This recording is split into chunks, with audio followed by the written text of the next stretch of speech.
Welcome to the TGF Postfight live stream show. I'm Jason Langendorf, TGF, the Good Fight editor. And I'm hoping to be joined by a couple of contributors at some point tonight. We'll see if that happens. Lucas Cattell is in the process of winning himself a golf tournament. So we're going to see whether he hops on or is just in celebration mode. But also hoping that Lily Ulloa, who is in Las Vegas right now after the Teofimo Lopez Jr. Romero main event, she's there along with Norm Fraunheim, another one of our fantastic contributors. But Lily may be joining us a little bit later with some interviews, some press conference footage, and just a little bit of boots on the ground analysis, opinion. In the meantime, I'll be chatting it up with you guys. Fire away with all your questions. I'm going to go ahead and start with the card from last night, Amanda Serrano and her somewhat underwhelming win over Lucretia Annabelle Manzur. And we'll get to Romero Lopez soon enough. Just want to kind of hit a couple of the highlights of last night's show. First of all, was Brooke Cibrian's win over Lupita Medina. Really exciting fight. Cibrian looked great. Minimum weight fight. I want to also just highlight the quality of the fighting, because we've had some pushback on women's boxing a little bit, even on our site, on our comments section lately. And there've been some not great examples of quality of women's fighting in recent weeks, but Cibrian Medina was not one of them. Cibrian looked great. Medina put up an excellent fight herself. But I thought that was probably the fight of the night. There was also potentially a knockout of the year candidate, which belonged to Jamal Harvey. He fought, I'm going to try and say this right, Hamid Kawani Keb Del Valle. I believe that's correct. Harvey had a fantastic KO, really interesting, different looking kind of knockout as well. Kind of caught Valle with a big shot, turned to walk away like he dropped him, and almost caught him out of the corner of his eye, turned around, hit him with two more shots on the way down. Just quick as could be. And it was definitely a highlight reel knockout. It was definitely something to think about towards the end of the year when we start looking at those awards. But big performance for him. That's one of Lukey's guys. He actually spoke to him earlier in the week, and Harvey's an exciting prospect, ton of confidence. He's definitely on the way up. As for the main event, I don't know that anybody saw this coming. Amanda Serrano, she was all teed up for her 50th win to set the women's knockout record. Let's see, it would have been 33 KOs, I believe. It's kind of all packaged up for her, and the idea was just kind of let's see this thing through, kind of a ceremonial coronation, I guess. And there was a lot of speculation about her retiring after this fight. Don't think that's going to happen now. She did manage to tuck away her 50th win, did not get the knockout, and she did not look particularly good against Manzur last night. Now, Manzur, I thought she won the first half of the fight. Serrano looked better in the second half. She seemed to lock in, maybe find distance a little bit little bit better her timing rather, but just didn't look great overall. And his fan says it looked like Serrano didn't prepare for Mansour. Mansour had a lot of openings. I'd like to hear from you guys what your thoughts are there, because I was kind of on the fence. I couldn't decide whether it was a preparation issue, whether it was more we're finally seeing the wear and tear on on a on a great fighter who nevertheless is 37 years old, 55 career fights. She's been through some wars with Katie Taylor, one of the best. There's a lot of reasons to believe that she's just Serrano is just at the end of the line or very close to it. I think if she had showed up for Katie Taylor or any of the other top contenders the way she looked last night, she'd have been in a load of trouble. And as it is, she had to hang on to win a majority decision. But yeah, if anybody has anything to say, so fan says, I mean around round 5 or 6, Mansour threw 5 consecutive left hooks, and Serrano was beefing with Claressa Shields on Twitter the week before. Yeah, there was a lot going on Twitter today as well, and Shields was coming back at her, and I kind of, I've had my fun on Twitter myself, don't get me wrong, but it's like, if you're at the top of this game and you're out there trying to win Twitter battles, I don't know. I don't get it. I don't know if I'm just an old fart, but I think Shields and Serrano both would be better off just get in there, fight your fights. There's enough adulation to go around. There's enough prestige to go around, and Serrano's almost a decade older than Shields, so I don't know what Shields' point is, but Serrano really has no business sticking her nose in Claressa Shields, in her line of vision in the first place, because they're too many weight classes apart. If Serrano wants to, get in on the GWOAT debate, fine, whatever. But it's no different than the pound for pound debate. It's there are degrees of separation, but it's all subjective. And again, we're dealing with fighters who are a number of years apart from each other. Serrano's been through the wars. She's not at her best anymore. Well, that should have been more than obvious last night. Anyhow, Serrano moves on. My instinct is that she's not going to retire after this. I think this is not the way she's going to want to go out. And I do think that there'll be money on the table. There'll be some matchups on the table for her, especially after fighting the way that she did last night.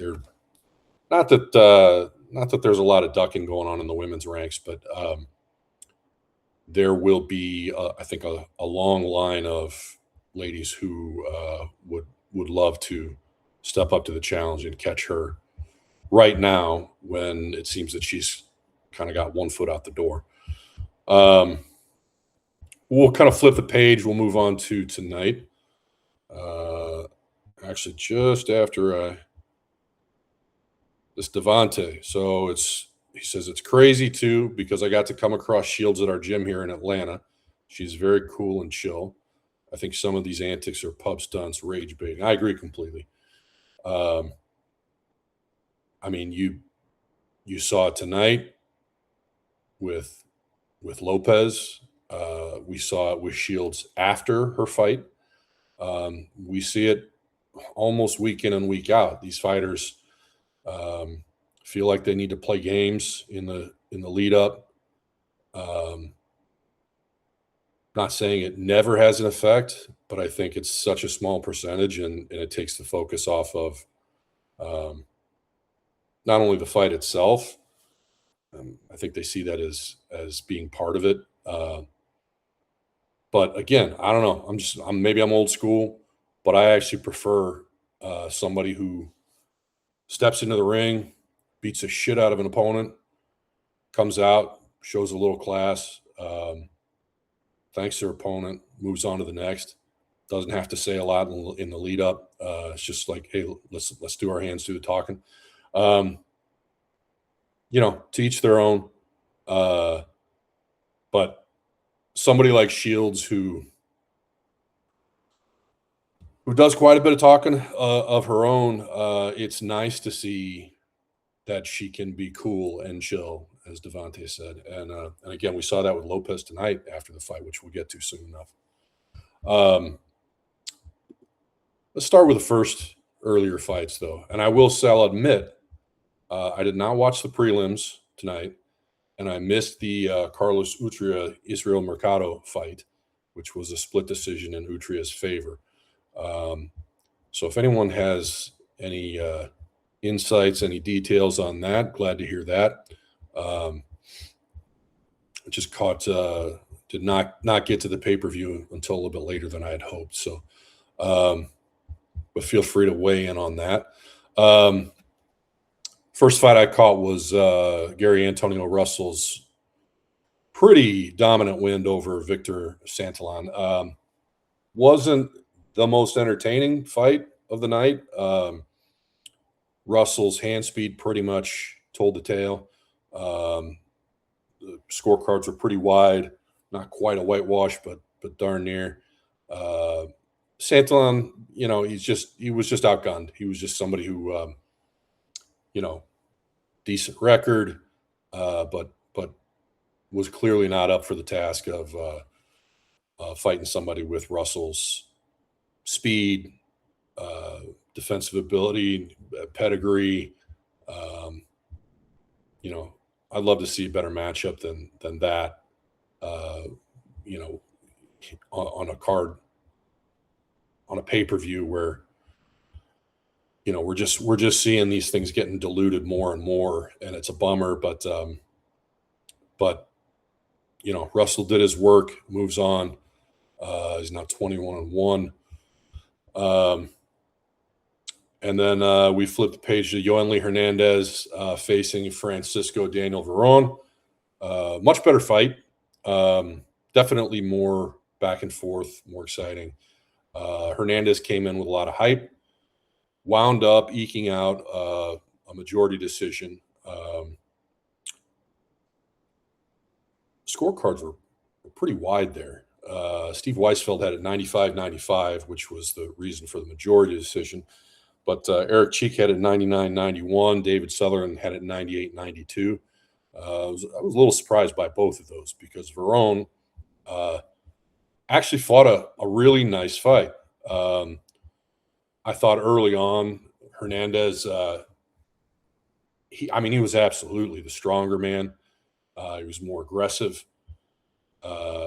We saw him throwing Veron around the ring pretty much all night, especially in the first half of the fight.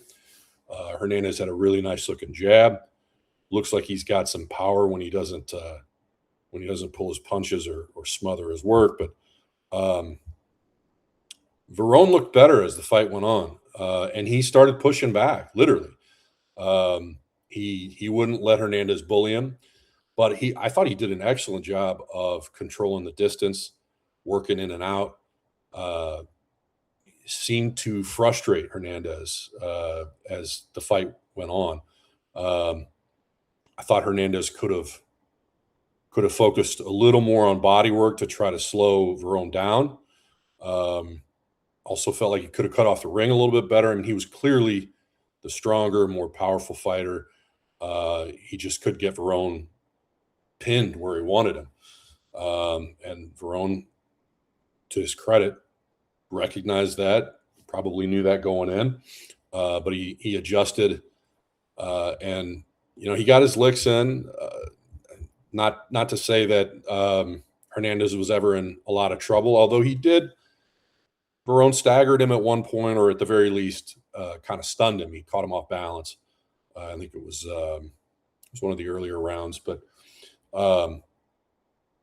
never really in any danger of bringing Hernandez down. But I thought Verone fought as good of a fight as he could under the circumstances.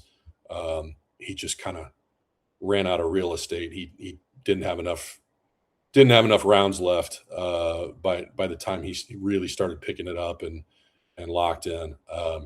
But it makes you wonder a little bit about Hernandez, where he's at, what he's ready for next. We're talking about a guy that was his 10th professional fight. So, let's not judge too harshly. At the same time, I think, including our guy Lukey, there are plenty of folks who have thought very highly of Hernandez, and I think I'd be interested to hear what Lukey has to say and what others have to say about kind of what they thought of tonight. And again, let's have you guys weigh in here. I want to hear what you guys have to say because, especially if it's just me, I can give you my opinions all night, but it's a lot more fun if we're engaging and we have a little bit of back and forth here. So you guys tell me what you think.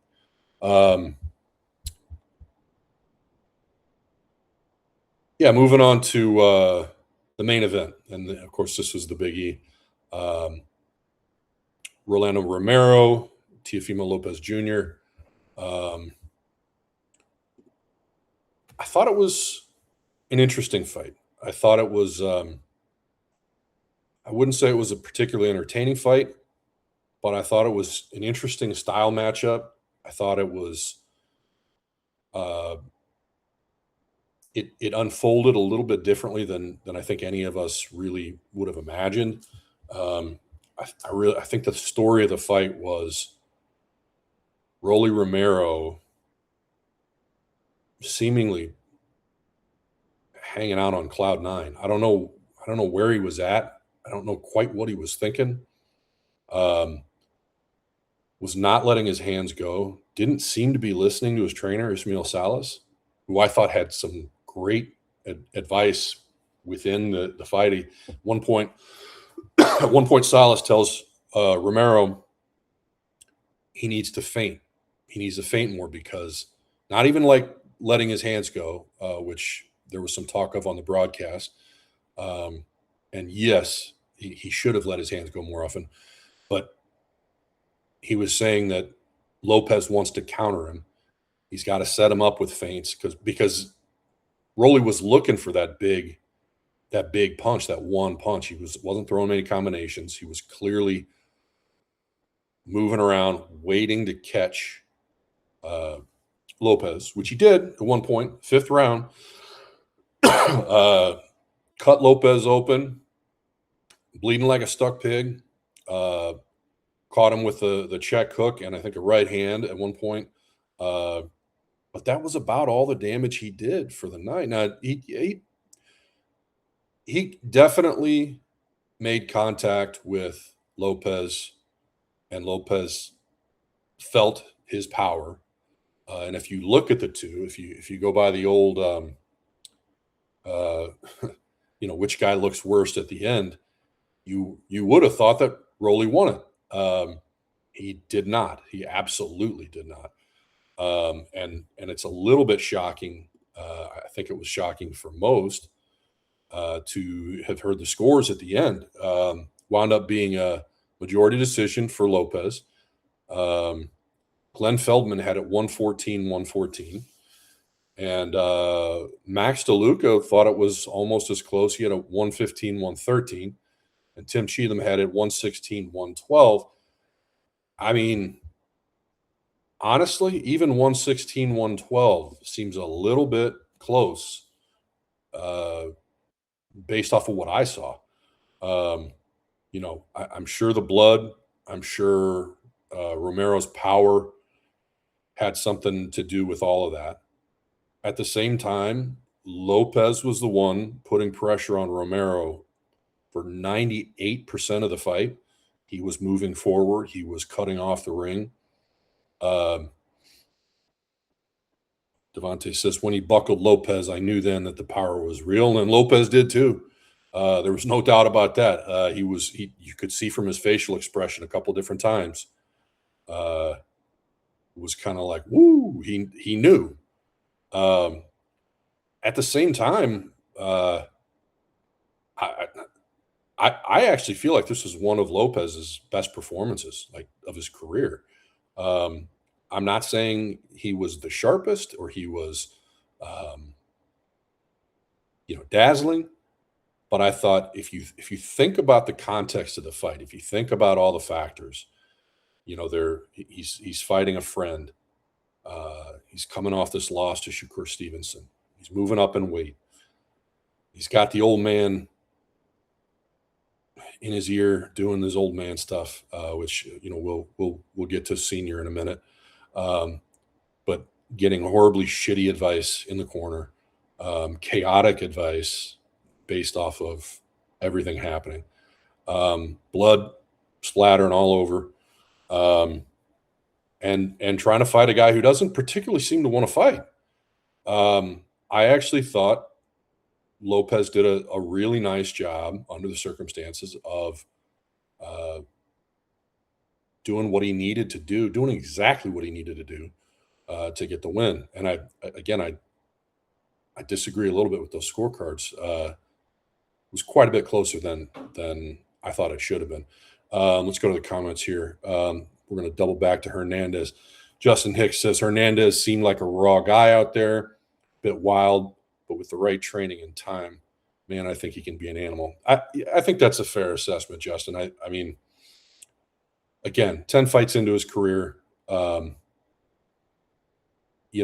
Cuban guy, a lot of times the Cubans, particularly when they start a little bit later, they're so dialed into the amateur style and the amateur competition, and there's just an adjustment period, especially once they start stepping up. And Verone was a good fighter. Verone had only had one loss. I think he was 17-1.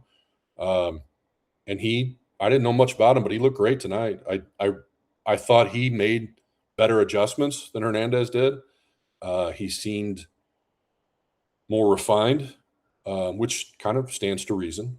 But yeah, I agree. I think if with more progress, if he listens to his corner, if he sorts out the distance issues and the timing and starts getting some of the more nuances of the game down, yeah, I mean the tools are there. He just hasn't put them all together yet. Devontae says, Raleigh man, shake my head like he didn't give a fuck. I agree. I don't know what that was all about. He was either staring through Salas or ignoring him every moment that he was on his stool between every round. And it was, I've done a fair amount of coaching over the years in sports, different sports. And I know that there are different styles that athletes react to. And I know that when you're dealing with different people, you have to sort of take what you can get. You got to work with what they've got going on. But I mean, at the end of the fight, for Romero to think that he had won that fight, and who's to say for sure whether he actually believed that, but he seemed to believe that. And then Chris Mannix tried to talk to him in the post fight, and Romero thanked God and checked out. Ignored the question, ignored Mannix's efforts to follow up. When Mannix had asked him whether he thought he'd won it, just an odd approach all around. It just seemed like his head wasn't there. Was not willing to pull the trigger nearly enough. Was not putting his hands together, his punches together. No combinations. On the back foot all night. And even while he was on the back foot, there weren't a lot of efforts to counter Lopez. And it's not to say never, and it's not to say he was never successful. It just wasn't nearly enough. Well, like I said, my question Lily coming in. is, the 23-time national champion, was ranked #1 in the nation for consecutive years, like 5 consecutive years in the United States. Racked a record of like 145, and now we're 15-0. And yeah, I've been busy. I don't know if you saw my history on BoxRec. I've been busy. Been on the pro for 2 years, and now I got 15 fights under my belt. So we're moving. I know Kansas produced fighters like Brandon Rios and Victor Ortiz. Do you see yourself in the mold of that guy, or the style of those fighters, or are you something different? No, definitely I see them. I see a little bit of style in me, but I think I come to show something different each time I step in the ring, and I show that I'm just a different fighter. The shark. That's how I like to fight. Anybody else? Anyone else? Questions for Marco Romero? You mentioned real quick. We'll talk about the shark nickname. What was the origin story of that? You mentioned that. Well, unfortunately, I couldn't give credit to one specific person for that name. I just remember one day after my first fight, this coach came up to me and said, "You fight like a shark," because I had the guy on the ropes, and they don't let me go until I stopped the fight. And I just stayed with that name, and I kept it. So, yeah. And seeing what Tio and Rolly did here tonight, and bringing out that crowd, and we heard the energy, those ebbs and flows. I mean, I'm sure this was motivating to you. No, yeah, it's super motivating for me because just seeing Rolly and Tio in this big stadium, man, I want to be there one day, and I know I'm gonna get there. So just stay tuned. Stay tuned. Any other questions for Marco Romero? Let me say one thing, if I may. Marco's been boxing since he's 7 years old. We trained him to be what we call triple E. Elusive, explosive, and exciting. We're real big on the elusive part. We don't like our boxers to hit in the head. Marco's had 150 amateur fights, 15 pro fights, been hit in the head hard probably half a dozen times. We're in this for the long term. So, and he fulfilled that training tonight. He was explosive and exciting, and he didn't get hit. So he's doing exactly what he's supposed to, and it's only a lot of good things to come. All right, great. We're gonna wrap it up. Any final words from you, Marco, from your big performance tonight? No, I just want to thank everybody, for tuning in, especially my community back in Kansas City, and toda mi gente de Michoacán y Guanajuato from Mexico. Thank you for tuning in, and just like I said, it's a new shark era. Stay tuned, and we got more to come. Congratulations. Thank you so much. One much. more thing. This kid can be a great fighter, but you know what? He's even a greater person outside the ring, thanks to his parents. He was properly raised. Thank you, guys. Congratulations. Congratulations.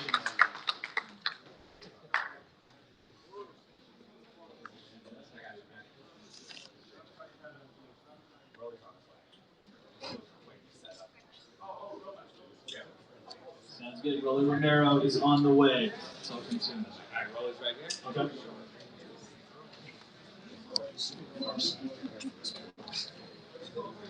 Interesting.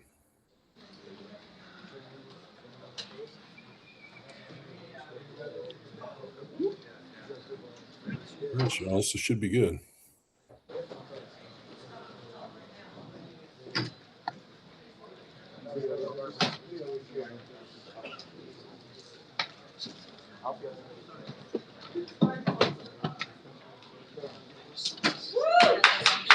We welcome in Rolly Romero. Rolly, we got a packed house at T-Mobile. A lot of people came out. Big event. What's your immediate takeaway? Your immediate thoughts? My immediate thoughts. I mean, looking at the there were 2 clean shots the whole fight. So, I mean, if that's enough to beat the champion, that's enough to beat the champion. I've heard him multiple times. Man, I owe the rematch. For sure, owe the rematch. And, congratulations to Teofimo. You heard Teofimo in that 5th round to the eye. You saw the blood. You pounced on him there. It felt like he came back a little bit in the 6th round and hurt you to the body a little bit. He's never hurt me at any given moment. He got hurt multiple times throughout the fight. Every time I threw a shot, I landed him. He couldn't land anything clean on me, and it was clear and apparent. We're going to open it up to media questions for Rolly Romero. Just 2 questions, Rolly. Can you skip it? I put somebody else. I don't know what to do with this dude. He blasphemed. Stephen Cuneno, Carolina Sports. Rolly, seemed like a right hand to the body. That was a big part of their strategy, was kind of jab, right hand piece to the body. He didn't land any of them. It was blocked with an elbow. I was going to say, I wasn't sure if that was something that was bothering you. Your side seemed a little red, at least from where we were sitting. Red where? Right there. That's called blood. I see blood on your leg, too. When you caught him... I don't see anything red. No, I'm saying blood on your leg. Probably Teal's blood.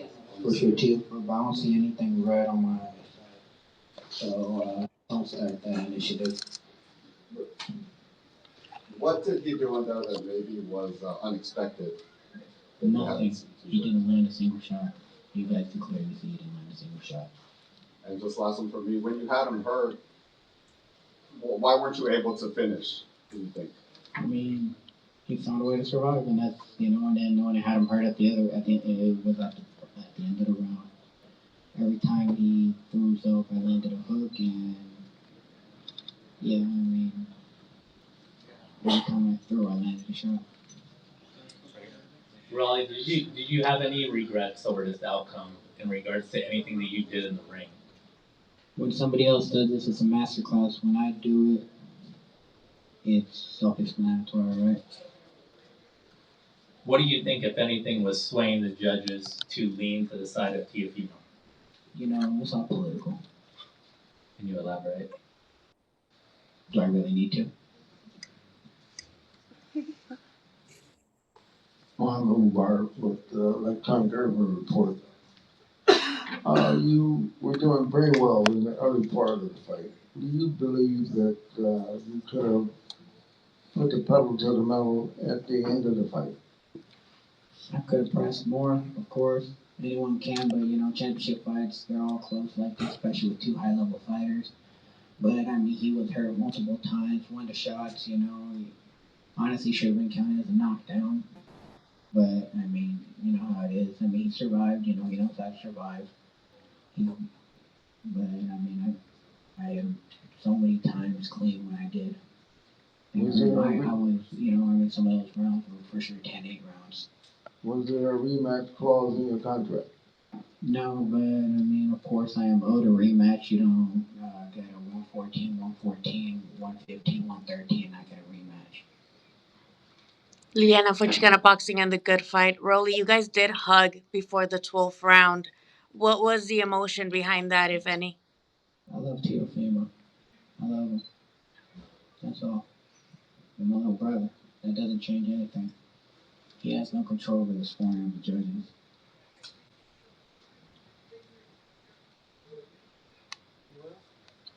Back here, Rolly. Hey, Rolly, how close do you feel you were to putting Teo out in that round that you hurt him? Nah, he was out, but I couldn't get him clean. He wasn't completely like wobbled out. The other shot I hit him with at the end of the round, though, he was out. Going into the next round, what was your corner telling you, and what were you thinking and trying to do? I was trying to open that cut even more than anything, but I was trying to feint him and land a good One last question right here. Well, if you feel like you were hurting him and having success when you were connecting, why weren't you more aggressive down the stretch? Why don't we ask that to every single box that literally just picks, moves. You guys pray, everyone praises that as a beautiful, perfect boxing, yada, yada, yada. But when I do it, why don't I get the same like everybody else, right? Why is it because I'm a power puncher? Why? Because I'm awkward? Because of this? it's like I never get a fair shake, and it's apparent, you know. I clearly outboxed the dude that's supposed to be the best, one of the best boxers, an Olympian, and all this stuff, you know. I clearly outboxed him. I cut him. I hurt him multiple times. For me, it's clear as day. I deserve a rematch, and honestly, that decision was, you know, I mean, self-explanatory, man. It's not, you know. Thank you, Rolly. Thank you for coming up here, answering questions. I know it didn't go your way, but hoping to see you again soon. Any final words from you? God bless everybody. I thank my Lord and Savior Jesus Christ.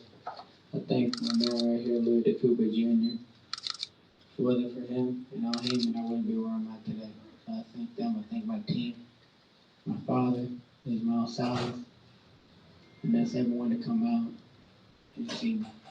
Thank you. Rolly, thank you so much, everybody. Romero, everybody.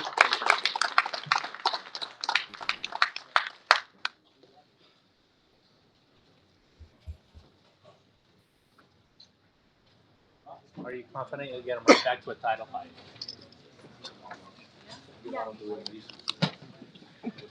But you know I will. Perfect, sir. Bye, guys. You know I don't do that. But you know. Sorry about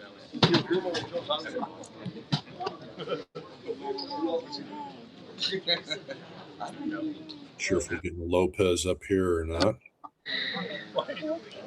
Lily, how are you? It was a nice main event. I enjoyed it. Yeah, there was some debate over that. I thought it was interesting. We do have one comment here that Like, they thought they thought it sucked, which I think I think I is going too far. But you off give us gas. your thoughts. Give us your thoughts. Somebody from the crowd yelled, "Stop being friends," a couple times after Rolly. I don't know. I know that he's upset because he feels like he did his probably the best boxing wise right performance, but he did step off the gas. So I don't think he's ready to acknowledge that right now. Maybe after he sleeps on it and watches watches the fight back, he will. But right now, I feel like he's just not ready for that. And I'm Yeah, assuming Teofimo will be next right now to come out. yeah. We can kind of cut it off if he ever steps out, but or we'll shut up for him. But yeah, I agree.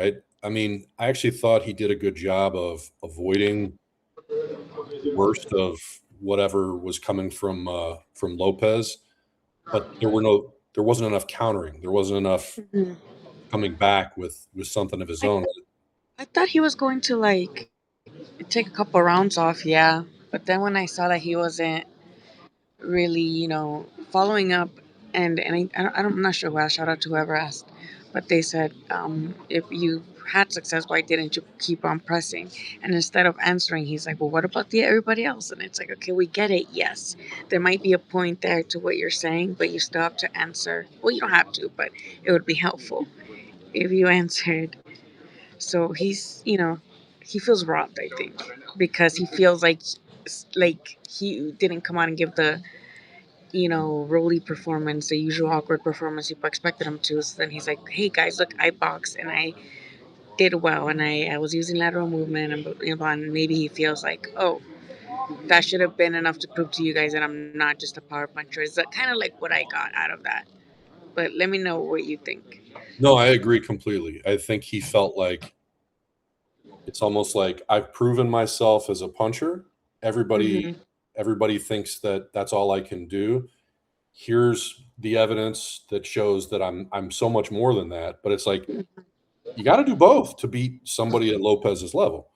Um, you can't just pick and choose. And I thought he said something really interesting that he's not wrong, but he mentioned that he was never hurt and that he had Hmm. Lopez hurt multiple times. That's all true. At the same time, if you add up the scores, if you That's look not at how you win a around, scorecard. Yeah. it's not how you score a fight. So I I am curious, what was Teofimo's dad telling him? Like, because, we're here, we can't hear, but what was he giving him instructions this time around? That Yeah, you yeah. gotta hit. Uh, I mean, it was a little bit more pointed. It was a little bit more helpful, but not much. It was a lot of screaming, and he was showing him on his body specifically where he hit him here, hit him here. Uh, Oh, the one thing that I thought, yeah, right. So the one thing that I thought that was helpful was he reminded him multiple times to keep his right hand up, which makes perfect sense. That's also 101. That's we know that's one of the things that Lopez does is drops his hand sometimes, especially his lead hand. hmm It's nice to keep your right hand up, but um, yeah. I, You know what's good about Rolly is that he didn't really throw his right as much as usual. To me, I felt like he didn't throw his right as much.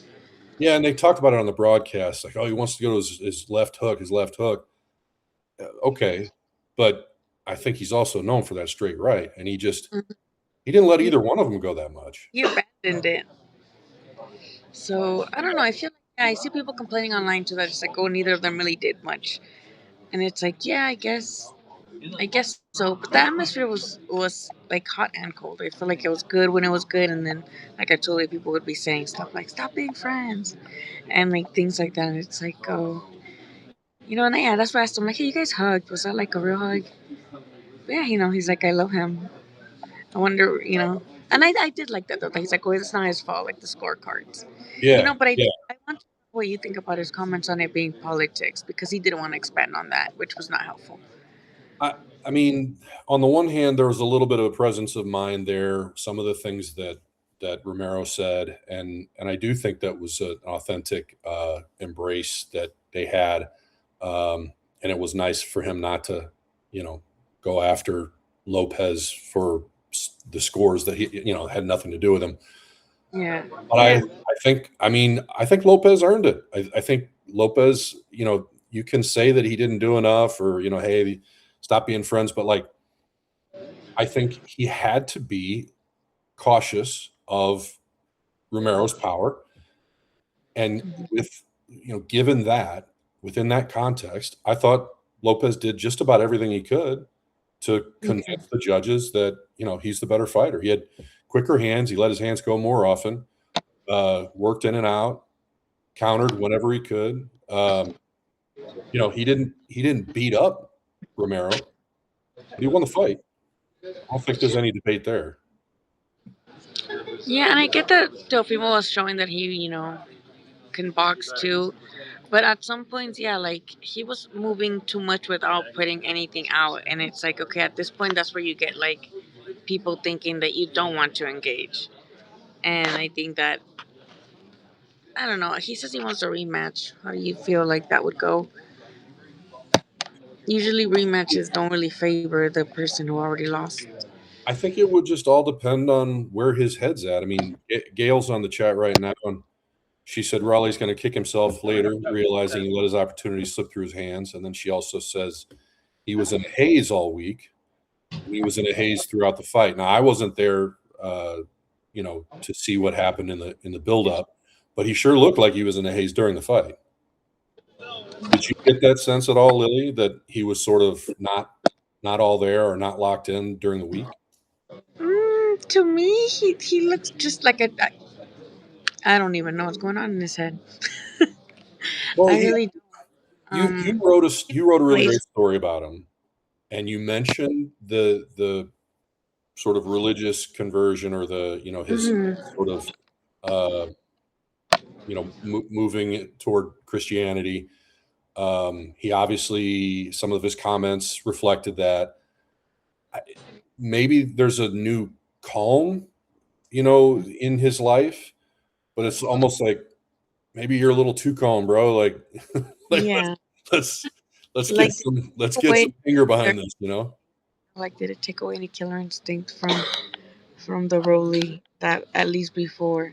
I don't know. I do think that the most valid question that he did or he should have answered was, if you had him hurt, why didn't you press? Yes. Agreed. Because he didn't. He completely stopped.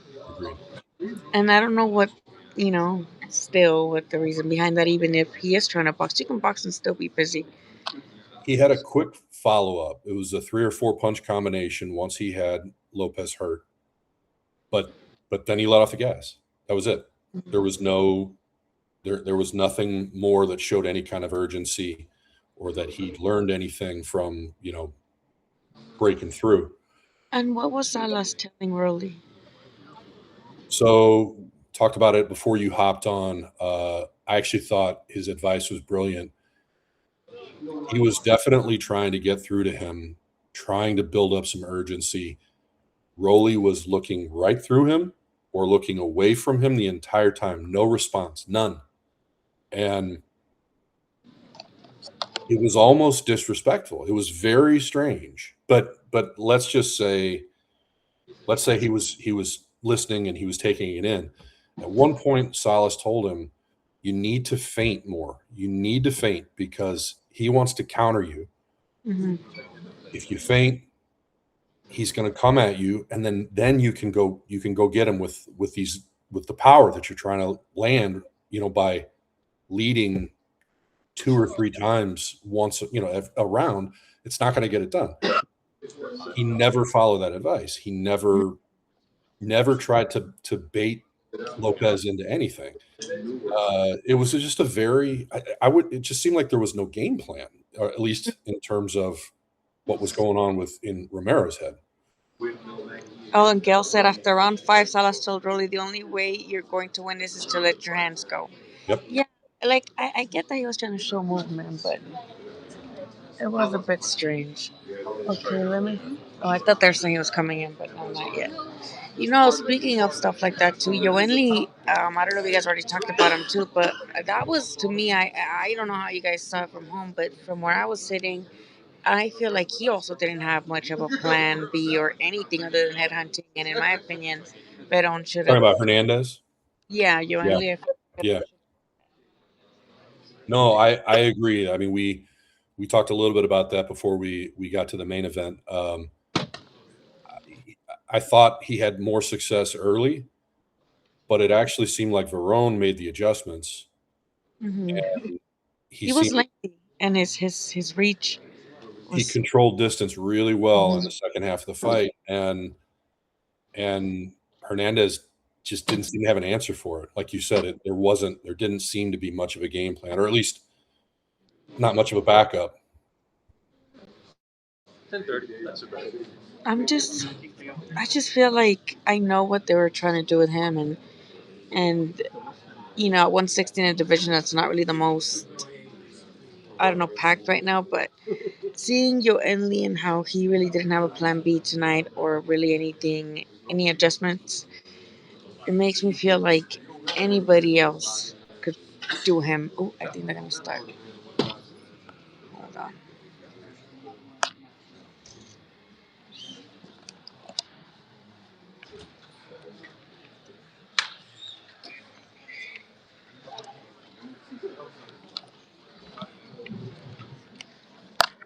Maybe.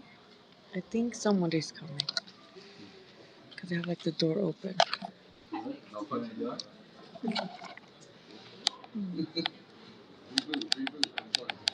I hear a lot of people. Tio rolls deep. You hear him before you see him, right? Yeah. Look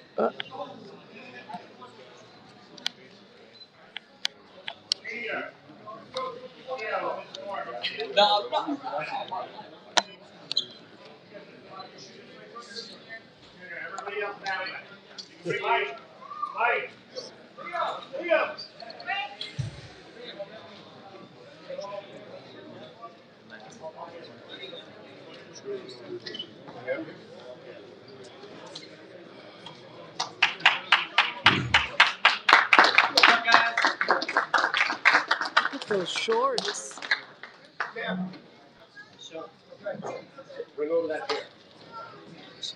Let's welcome the new WBA Super Welterweight Champion of the World, now a 3-division champion, Teofimo Lopez.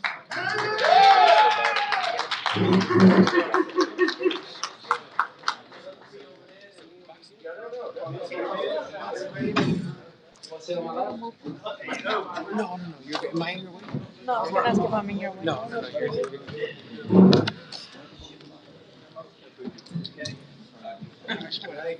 All right, so Tio and team, congratulations. Now a 3-division champion, like we said.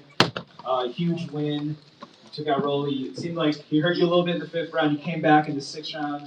The body shots were obviously in play here. What's your immediate reaction after the big win, Tio? Just thankful and grateful, man. Thankful to be here. Thankful for everybody being here as well with me. It's a dream come true, you know. I think no matter what the outcome was, I think for me was getting on there in the ring, just show that I was a winner and a champion, let alone from everything that we've already endured. So yeah, I'm just I think I put up tonight and I didn't shut up. Put up or shut up, that was the name of the card. Clearly you did that. Specifically that 5th round, the cut was open over the eye. It seemed like you had to come back in that 6th round, work the body. What was going through your head in that between that 5th and 6th round? I think in the 5th round, when I did get hit, I just told myself, I said, no, you're gonna have to do a lot more than that to take me out. I think that he brought out, there's a young version of me that none of you know. Milton LaCroix and my father here know about. I used to be a young kid where I used to get mad if I didn't hit you, and I used to put my hands down and let you wail at my face. And kid you not, tonight that kind of brought that younger, angry child out of me. And I said, no, this is going to be a fight. You're going to have to take me out tonight if you're going to want to get this win over me. You clearly put it all on the line there and had to dig deep, which you did. One of the scorecards was a draw. The other cards had it for you. What was your thoughts on the scoring on this fight? I think I did enough to win every round, honestly. Some would say that 5th round, but even then when Rolly tried to follow through in that 5th round, I just moved around a little bit, used my defense, clinched on him, and then I even caught him in the exchanges to make him think about it. Like, I'm still here, I'm still a life dog. You see it a lot of times. And then there was a shot, I forget what round, he hit me right before the bell. Good shot, but I just jumped up and snapped out of it. I don't know, I think you either have it or you don't. I've been doing this for 23 years, and you know, watching my peers growing up, I took all their little bits of tricks in case you ever get hit and hurt in the fight. And before we open it up to media questions, of course, after a big win, the question is, what's next? We had Rolly in here. He said he wants a rematch. You know, Ryan Garcia, Conor Benn have a big fight coming up. Devin Haney's also champion in the division. Liam Parra. What would you like to do next, Tio?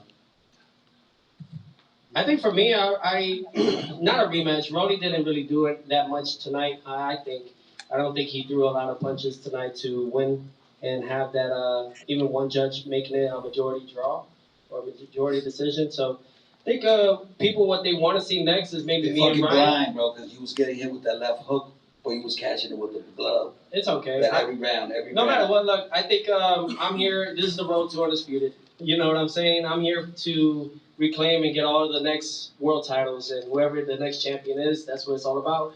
I think that that's what we're missing. You know what I'm saying? I think that there's people that don't want these belts no more, and I'm just one to let's get this last run before or if they ever do happen. Step one in that journey to undisputed now at welterweight. You got the first belt, a couple more to go. So let's open it up now to media questions. Media questions for Teofimo. Anybody got a napkin? Joe, get a towel. Joe, get a towel. We're getting it right now. Question right here. KL Sports, congratulations on a 3rd division, being a champion in the 3rd division. Just talk about those moments when he did catch you. You know, it seemed to buzz you a little bit. Obviously, you came back and won the rounds afterwards. Just talk about getting past that adversity and just kind of, I don't know, how hurt were you during those moments? Not hurt enough to, I wasn't hurt enough, let's just say.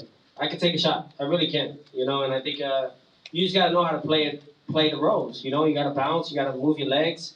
Some people, when they get hit hard, they forget their legs, you know, and you got to take that with you. And when they're coming at you and all those things, you know they're coming at you. So find that moment to grab them, clinch them, and then hit them at the same time. Show them that you're still awake and you're alive. It wasn't a big shot like that, but my father always knows is like, he said it. It's like he's got to hit you, and watch when he hits you, he's gonna wake you up, and that's exactly what happened tonight. Teo, right over here. Oh, wait. Hands up. Oh, got you, Sean. Congratulations on the win. Just two from me. Why do you think Rolly's output was so low? When he did let go, he landed some hard counter shots. He had them over in the fifth round. But why do you think overall his output was low in this fight? Because I was hitting him back, plain and simple. And you know, there was a lot of shots. There was shots that I was hitting him and connecting with that I was waiting for that exchange, and he knows that. I'm very quick and I'm very fast with my shots, but at the same time, I'm very selective. I was tagging that body a lot. Look at his whole side rib. No matter what it was, we focused on if Rolly doesn't want to engage, at least let's hit his arms and his stomach throughout the rounds, and that's what slowed him down mainly, and that's what made us win the fight tonight. You let it be known in the post-fight, understandably, you want to take some time, enjoy the birth of your second child and those things. When it's time to come back, do you want the winner of the Ryan Garcia-Conor Benn fight? And if it's Ryan Garcia, what are your thoughts on that fight? Or would you want a title defense first before getting into unification with someone like him? Honestly, I got 4 fights now 3 fights with the Zone, and all of them are the road to the Undisputed. We're going right to every world title. We're not taking no defense, no nothing. So whoever's next, we're going for them. My floor stays now more than ever, and that's it right there. So no matter what, I'm getting, just keep winning. That's why I did the deal. I mean, it's a no-brainer. I don't want to take the easy route. I never did. So why do it now? And as far as who to fight next, we'll see what they do on their side. But we don't have to report to nobody. It's Takeover Promotions officially. We just did our last fight with TR. It's Top Rank. So yeah, it's official now with the Zone. Teofimo, what was in your mind? What was the turning point of the fight? The turning point? Yeah. Yeah, that 5th round. No, I mean for you, because everyone's saying like Rolly, kind of stopped. He got on his bicycle. Because I told him in the rounds. Yeah. I told him in the rounds. I said, you gotta do more than that to stop me. I said, I ain't going out like that. And I just told him, just get in his head. And then when Salas, his trainer, was talking to him, I said, you really believe that? I was like, I'm not. Like, come on. And like he knows that. He knows that from all the sparrings and stuff. So that's why I think that it was just his punch output was very low. We try to bring and press the fight, definitely got to go back to the drawing board to work on that more, but yeah, I think my team did a phenomenal job tonight. The Cutman did great as well, Joe Chiambo, and I'm super excited. His left was having success. What did you do to stop that? He was stopping it with the gloves. What the hell? I tell you what we do is catching that shit with the gloves, bro. That's not a fucking punch. No, so Lance, like when it came to it, no, relax, Lance. That was a whole fucking plan. I told my son, catch that fucking. Every time he hits you with the left hook, catch it and throw the right hand. Yeah. He was missing the right hand. It was there, like just rolling, pulling back, and just watching it, right? Obviously you can see that he wants to throw it, so I will see him squeeze his fist in those rounds, and I knew it was coming. So that was all it is, and then jabbing, seeing where he's at, and we got the win tonight. I'm super excited. So not a stupid question, don't worry, man. You're all right. Shots were hitting the gloves. Teo, I want to ask, after the last fight with Shakur, you came under a lot of criticism, right? You came under a lot of criticism, yourself and your father and the communication in the corner.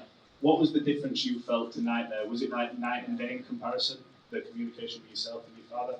Yeah. Honestly, like, that's what it takes. I think that we're forgetting that I really want to show all of you guys. If I fail tonight, then that's definitely, boom, you guys get the upper hand on it, and you guys were all right. But I want everyone to know and realize that you can add, but you don't have to take away. I've seen it with Miguel Cotto. I've seen it with all these other fighters and trainers where they switch and they blame the trainer. But it's also ourselves, and we just got to recollect those things and go back to the basics. So I want to show everyone that we're just going to do this till the wheels fall off, and we're going to stay loyal to that, and I think that's the most important part of it. Everybody predicted they win. Like we've had a hard road, and he's not made it easy for me either, you know? Trust me. But at the same time, I think that's what made this much better for all of us tonight. You know, we needed this at the same time, and want to thank everyone that contributed with the takeover team.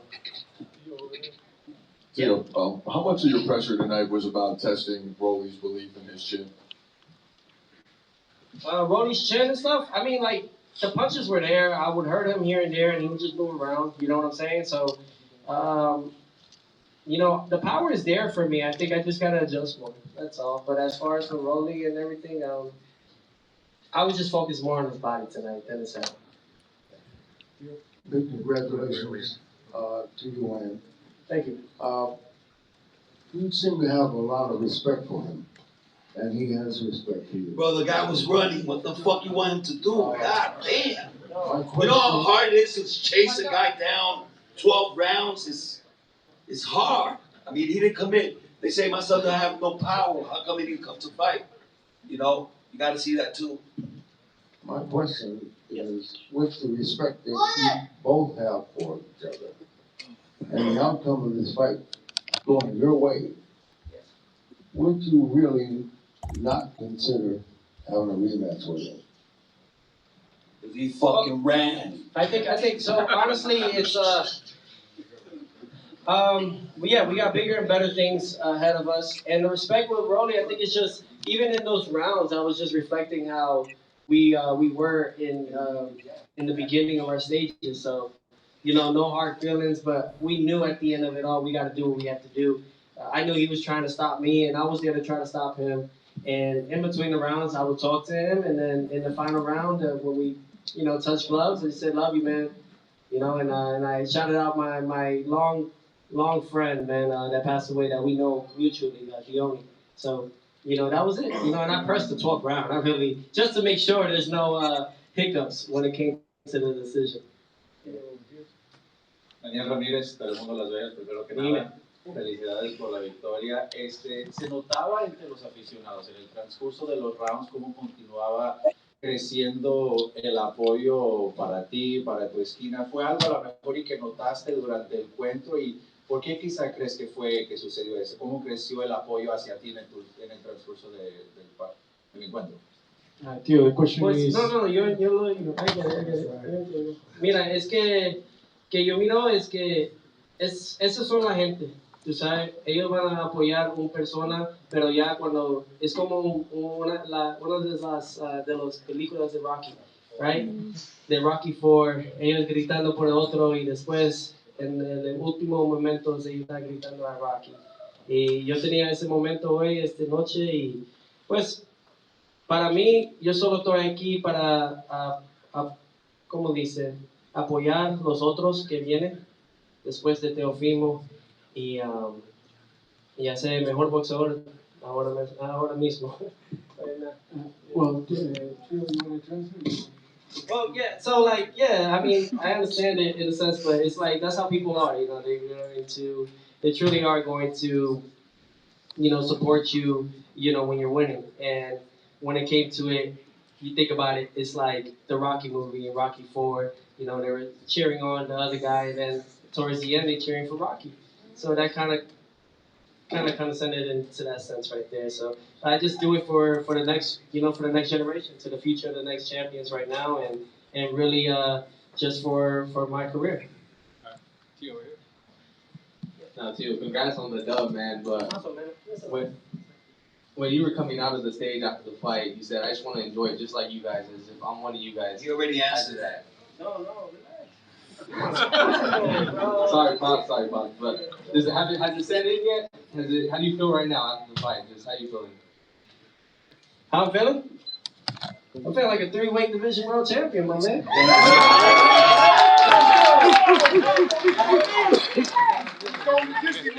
You can't take the belt off him.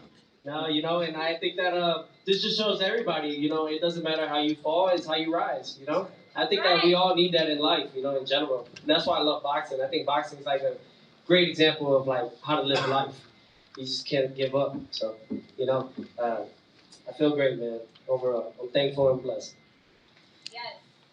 Teofimo, talk about how it feels to represent Honduras. You always dance and you're always representing your Latino side. A little bit about representing Honduras. Honduras is very proud right now. They got extra hours right now to drink. The whole Until country. 4 in the morning. Yeah, they got till 4 in the morning now to drink. Gotta love it. Shout out to the president. I think that it's just amazing. You know, I'm very proud to just be a Latino overall. You know, and I think I represent La Raza and all those out there. So it's a blessing to represent and be in this position. You know, I try my hardest to connect with my roots, and most importantly, I mean, when you're a champion in Central America, out of one country, you're a champion all around, and I think that's the most important part that I take pride with. World champion, sir. I just want to salute my wife, wherever she's at. If it wasn't for her, we wouldn't be here. Teo, how does this fight rank amongst the other big wins you've had? The Loma win comes to mind, the Taylor wins comes to mind. This is a new weight class. You're now a promoter as well. It's a arena in Vegas. How does this win rank amongst the other big wins you've had? I miss my times in the early beginnings. I do. I miss it so much, man. I try to find that guy again, but this is a new path. It's a new career, new set, new I think not a new division, but like new vision. Really, that's what it is. So being a promoter now and being the first to do it right as a world champion now, it's a beautiful thing. I'm focusing on setting up the path. So when I do hang up those gloves, you know that I did everything I needed to. But as far as this win, I'd say it'll rank amongst like top 4 for sure. Top 4 just because it brought like that hunger, that lion out of me that I had in the beginning as prospect of the year and young champion. Hey, what's up, Teo? Congrats on the fight, man. This is Eric with PvP Boxtown, represents Spit Bucket. Question. So we remember the infamous sparring video of you and Rolly where you hurt him to the body. Did you know that Rolly doesn't like body shots? Yeah. There you are. I was like, really?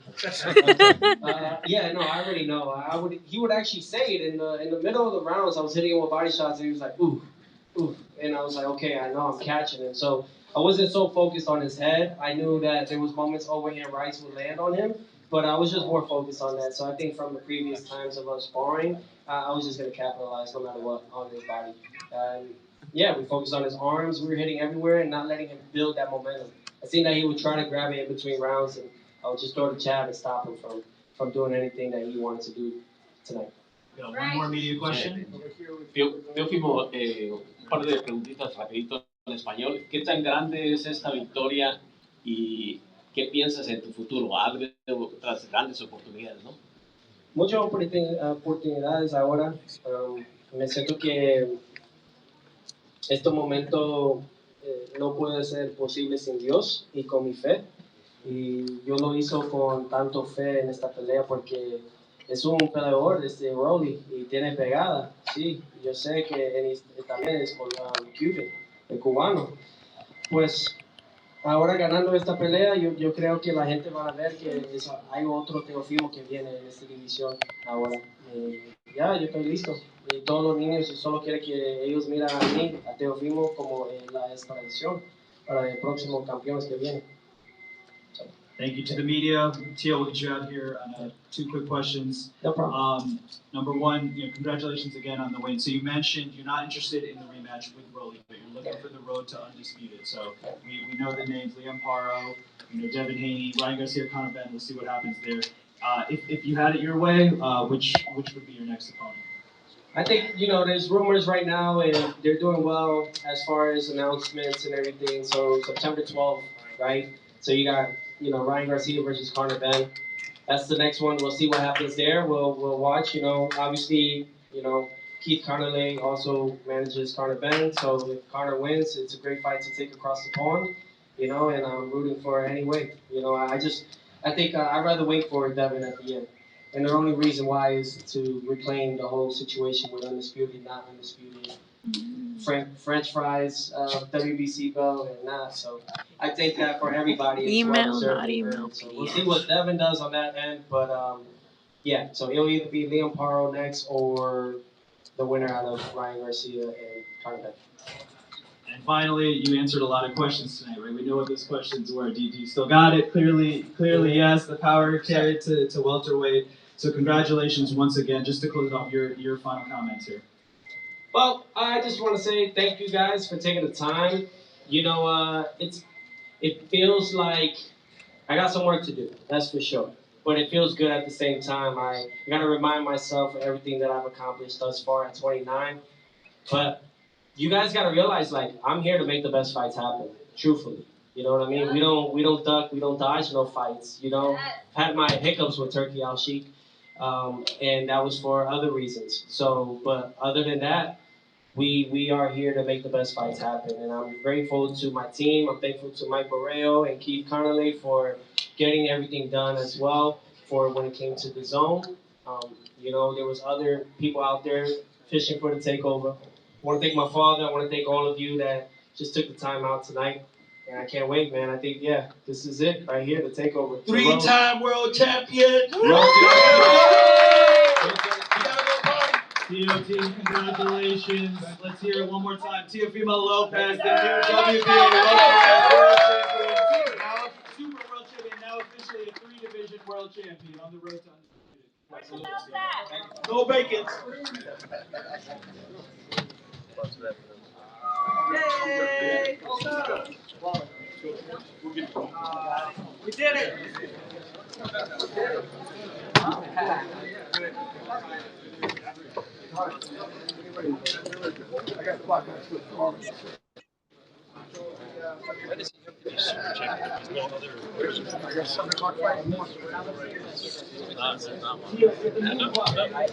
Yeah, see if maybe Lily tries to get a question in.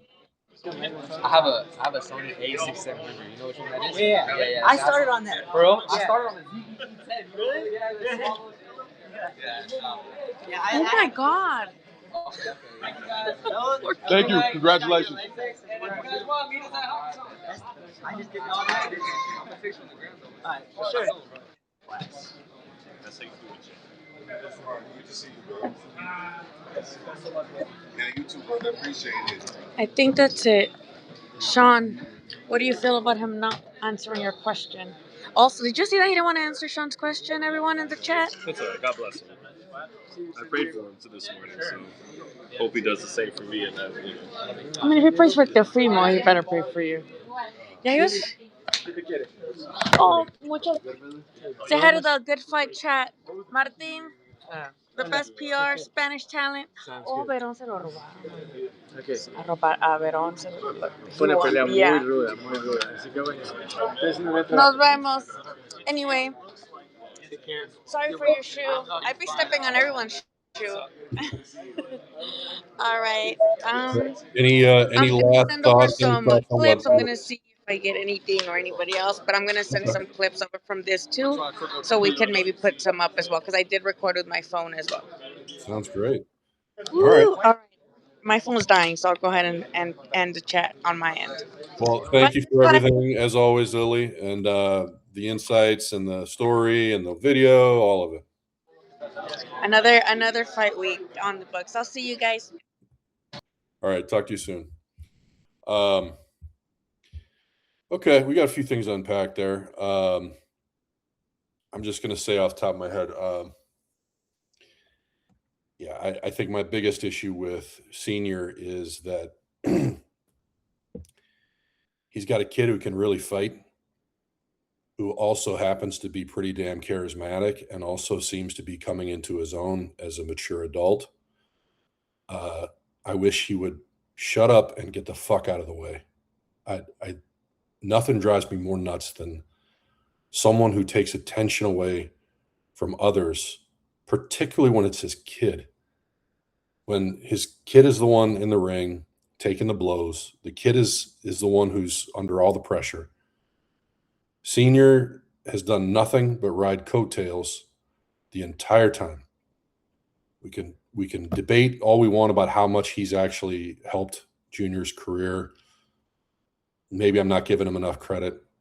That's fine. I'll stand on that. I think I think someone who interjects that much, who feels like he's got to be the center of attention all the time, who takes the attention off his son.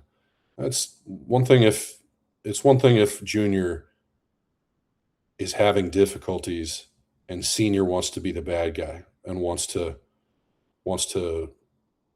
take the spotlight off his son to give him some space. That's never been the case. It just hasn't. And right now, when Junior seems to be thriving, it's as bad as it's ever been. It's ridiculous. I don't want to hear what he has to say. He's got no insights there's nothing to glean from anything that Senior says. It's ridiculous. Just get out of the way. Let your son be a superstar. It's that simple. Anyway, that's all I'm going to say about Senior. It's nice to see. Well, okay, so here's my other nitpick. I'm never going to get over all the goddamn applause in the media room. If there's anyone watching, anyone who happens to see this, who's in the media room, keep your applause to yourself. I don't care who you are. I don't care if you're a fan. I don't care if you're part of the team. I don't care. Just that's not the place for it. Take it somewhere else. That's what the arena's for. But for God's sake, if you are part of the media, act like it. All right, that's the end of my soapbox. But let's get back to the fight itself. And let's double back to the comments here first, because we missed a few. So I want to get back to Fan had asked the question: was Harvey Dock correct to rule it a slip in round 5? I think yes. I forget the exact details of the sequence, but if I remember correctly, I think Teo got slightly caught, but was a little off balance, and I think he kind of bent over, and Romero kind of compressed down on him. It was a bad look, but I think Doc hit it on the nose. I don't know. You guys may disagree. Feel free to let me know if I'm wrong, but that seemed to me to be perfectly reasonable. Didn't look like Lopez went down from a shot, from my eyes. Justin says it's almost as if Rolly fought under instruction from Teo Sr. instead of Teo Jr. That one gave me a laugh. Let's see here. Justin also says, I credit Coach Malachi for a moment for saying Raleigh was thinking he was Shakur. Felt like if he presses, especially after hearing how close those scores were, then we have a different result. I agree completely. The complaints that Romero had after the fight are the complaints of a guy, of a Stevenson, of a Rigondeaux, of a Winky Wright. And I'm not saying those guys were complainers. I'm saying if you fight a defensive style, if you're a defensive whiz, and that's your approach, that's your style, that's how you normally win fights. I'm not saying the referee or the officials, the score, any of the scores should reflect a fighter's style, but at the very least, from a fan's perspective, it gives you can give the benefit of the doubt to those guys. To say the scoring was political, that Romero had done enough to prove that he won the fight, I think is just patently ridiculous. I'm still kind of shocked by how close the scorecards were. I think anybody with eyes in their head who knows how to score a fight would look at that and say Lopez clearly won the fight. You may like, if you're a Romero fan, you may like all the blood you saw. You may like the half dozen hard punches that he landed over the course of the fight. That's great, but that's not how you win a fight. if he'd followed up, if he'd thrown more combinations, if he'd let his hands go a little more, if he'd listened to his corner, feinted, countered the Lopez's counters, it might have been a different outcome. But I mean, if you are Rolly Romero, you can't you can't be upset after being on the back foot the entire fight, throwing one punch at a time, maybe half a dozen punches around, most of them not connecting, and say you won the fight. It's just not the case. Let's see, what else do we got here? Yeah, Gail mentioned some of Salas's advice in the corner. After round 5, Salas told Raleigh, the only way you're going to win is to let your hands go. After round 9, Salas said, get him to bite. Please give me a jab with power. You're not going to the Hall of Fame like this. Yeah, it's all true. And it's interesting, again, I go back to, coaching from a motivational side. Everybody responds to different styles. And, for some people it's tough love. For some people, they need a little more hand holding. I don't know what normally connects with Romero. But Salas is a really good trainer. This is not their first rodeo together. And Romero, at least from appearances, it just didn't seem to be there at all. He did not seem to have much of a game plan. He wasn't listening to Salas. He certainly didn't appear to be listening to him, but he if he heard him, he did not follow the instructions. And Salas seemed, if anything, frustrated. Maybe there was he thought he was trying to appeal to Romero's pride. He wanted to, ding him with the Hall of Fame comment. But it also seemed legit. It seemed like he had the red ass, because it's like, listen, kid, you're going to lose this fight because you're not doing anything. I mean, he could have just as easily said that. So, let's see. Yes, the head shake. Absolutely. Yeah, it was great to hear the good fight shout out. I didn't watch the prelims. I may have to go back and watch that just to hear that. Corey had dropped us a really nice note a few weeks back. So that's, especially hearing it from folks in the media, legitimate journalists in particular, that's always nice to hear, and it's pretty humbling because we haven't been at this for very long, at least as a group. Yeah, Justin had said something about the trainer. Clearly, he should switch up, meaning Lopez. But who would be the perfect trainer for Teo? Is it Robert Garcia? Someone else? Throw some names out there. I think Garcia is a good one. I think Garcia is one of those. I feel like he's one of those plug and play kind of trainers. He's just great at it all, and I think he has the kind of personality that fighters respond to. It helps that he was a fighter himself. Let's see. We got some other mentions here. Somebody had mentioned Bomac, Virgil Hunter. Gail, you had mentioned Bomac and Virgil Hunter. And someone had said, oh, Gail, you said, I'd like to see Teofimo as someone who's calm in the corner and tactically focused. That is exactly how I feel, because after years of senior in his ear, I think it'd be refreshing. I think he'd be more focused than the average fighter, because there'd be so much less noise than what he's used to, and he'd have almost no choice but to hear the instructions. But also,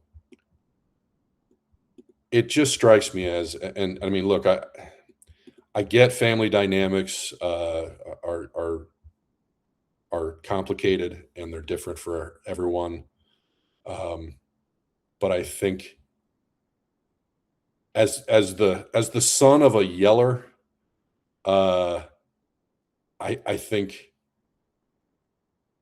one of the best things that you can do is have someone look you in the eye, be respectful, and give you clear instructions, and allow you to go in and execute. And I think Junior, particularly at this stage in his career and after everything he's been through, would respond immensely well to that. And another guy that I had in mind you can throw on that list would be Buddy McGirt. I think McGirt's not only his technique but that sort of approach where laid back is too strong a phrase, but quieter, less animated,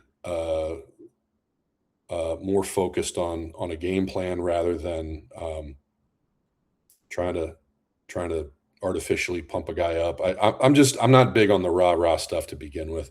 There are some guys who respond well to that, and there are times where I think everybody needs something like that, and particularly if you're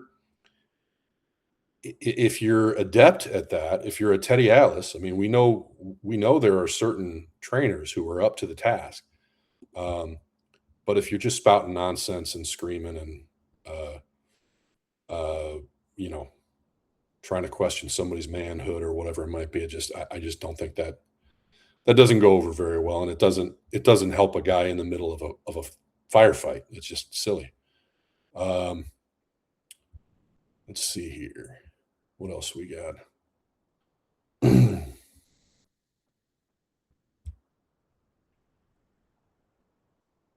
Okay. Yes, Gail. Everyone is afraid of Shuns that tells tough questions. Thank God somebody's out there asking them. Yeah, someone needs to tell Senior to back off. I already said I wasn't going to say anything more, so I'll just leave it at that. Gail, yes, the applause has become the norm. Even worse, some of the media cheered. That's my problem. The media has no bit. I mean, the media can't help who gets let into the media room. And if you're part of the crew, or if you're some jagoff with a cell phone who considers himself media and who somehow got a press pass, fine. There's nothing I can do about that. But if you are part of the media, my God, show a little bit of pride. Michael Ramirez asked, does Rolly understand Spanish? That I don't know. I think he does. Gail, let us know if you happen to know that. It escapes me. I feel like he's answered questions in Spanish before. He was born in Vegas, but I believe I've heard him answer questions in Spanish. I could be wrong though. Fan, going back to the trainer we'd like to see hook up with Teofimo Lopez, Eddie Reynoso. Teofimo was with Reynoso, but had to leave because Canelo date clashed with the Shakur fight. Tell us why you think that is, Fan, because I'd be curious to know. Like I said, I like the idea of a calmer voice, more, as Gail said, technically focused. I think that would do wonders for Lopez. I mean, can't argue with the results tonight. Maybe I'm the asshole.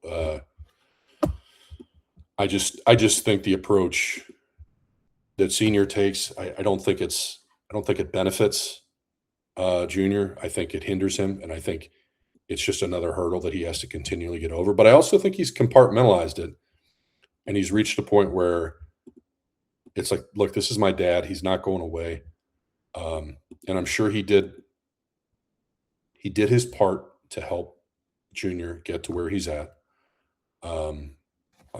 whatever way, shape, or form. but I think he has long since outlived his usefulness in terms of training, coaching, and I think Junior probably recognizes that. He acknowledged it after the Shakur loss on some level. And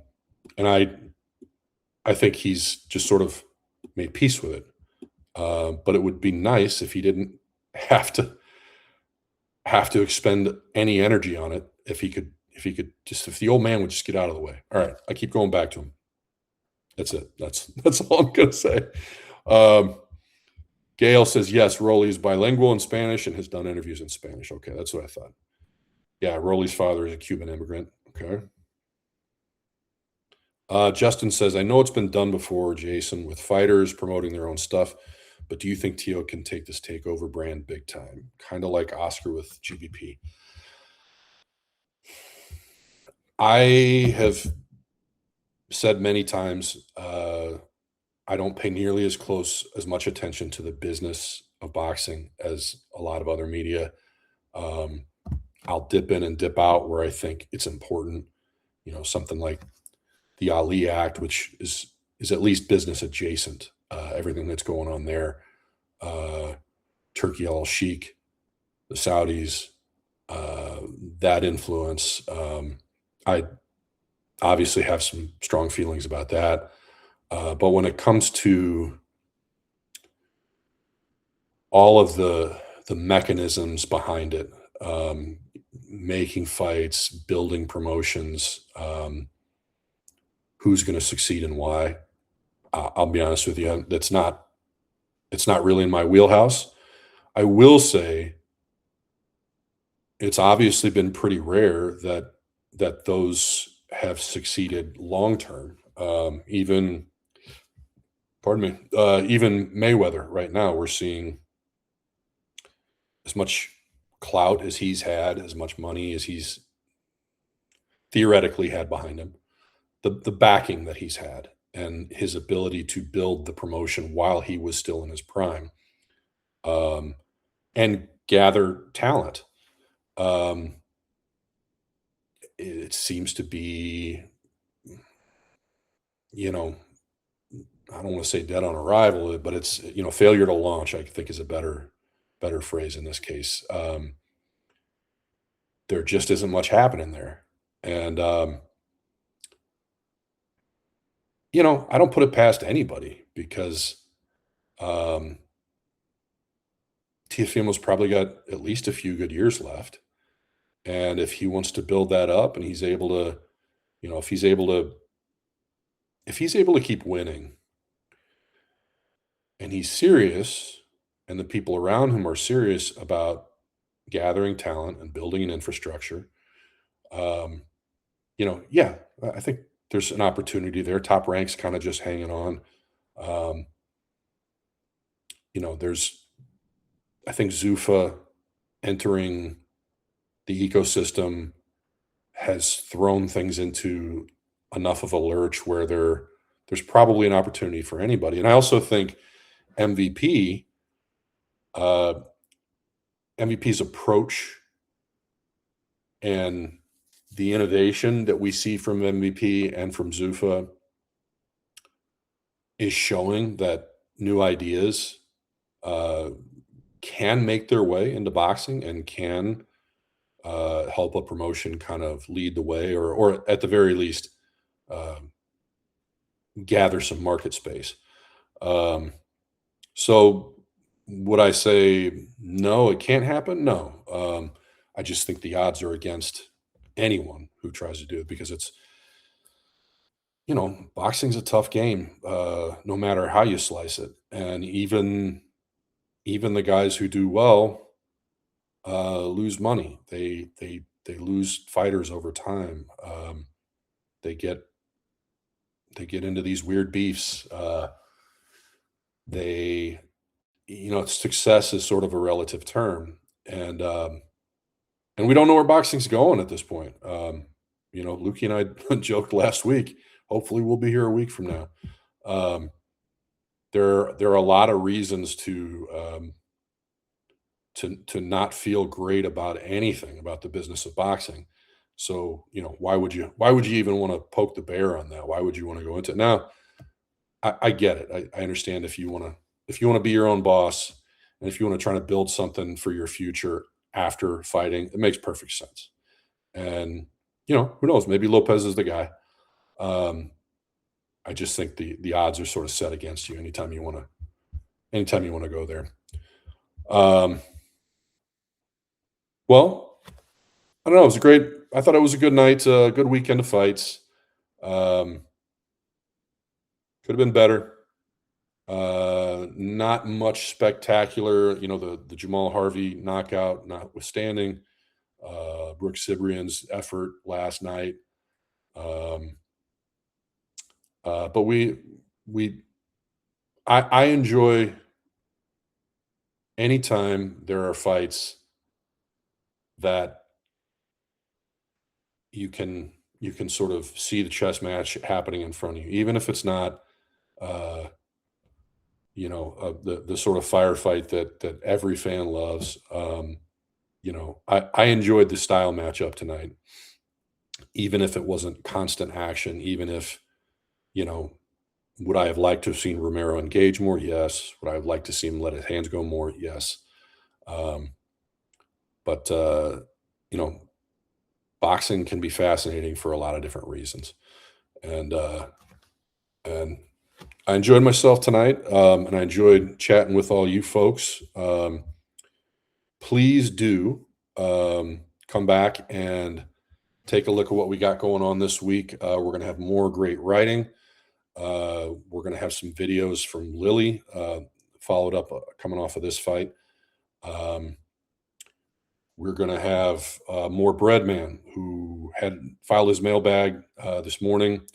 That's up now, but we'll also have some extra bread either tomorrow or Monday. And Lukey and I will be back together for another podcast later this week. So we got a little bit of everything for you. Thanks, Gail. Yeah, Breadman's been a fantastic addition, and it's the video format has gone well. I know we had a little bit of pushback on that, so I've been putting in the extra effort to give you guys a transcript of that. But yes, as Gail says, significant fights ahead the next few weeks. We've got some good ones. Looking forward to seeing things pick back up in the UK. There is a lot to look forward coming up.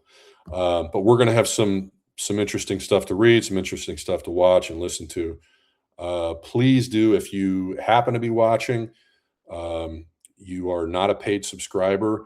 If you like our content, please do consider becoming a paid subscriber. We're working hard. We're all just part-timers. We are one of the very few truly independent journalism entities in boxing. And we're trying to build this thing up and make this something that you guys can count on. We're not going to feed you a bunch of bullshit. We're going to tell you like it is. We're not always going to get it right, but I'm really proud of the writers that I'm working with and the journalists that I'm working with. We've got a really talented group, and they're all out to try to tell the best stories and give you the most unbiased opinion that they possibly can. And we want to keep doing that. So if you like what you read, please do consider subscribing. But even if you are a free subscriber, that helps us. Check out the YouTube channel. Please become a subscriber there. That's going to help us monetize that channel. And the more we're able to do that, the more we're going to be able to stick around and keep doing this. So appreciate you guys joining us tonight. Thank you to Lily Ulloa yet again for her reporting in Las Vegas. And congrats to Lukey, who brought home a trophy from his golf tournament. We're going to have to hear more about that on Thursday or Friday when we catch up for the podcast. But thanks one last time to all of you, Gail, Justin, Fan, Michael Ramirez. Michael, I think you might be new to the group. Thank you all for joining us, and please do come back. We'll be back again next week. And yes, thank you, Gail. And we will catch you again very soon. We'll see you at the fights. Thanks.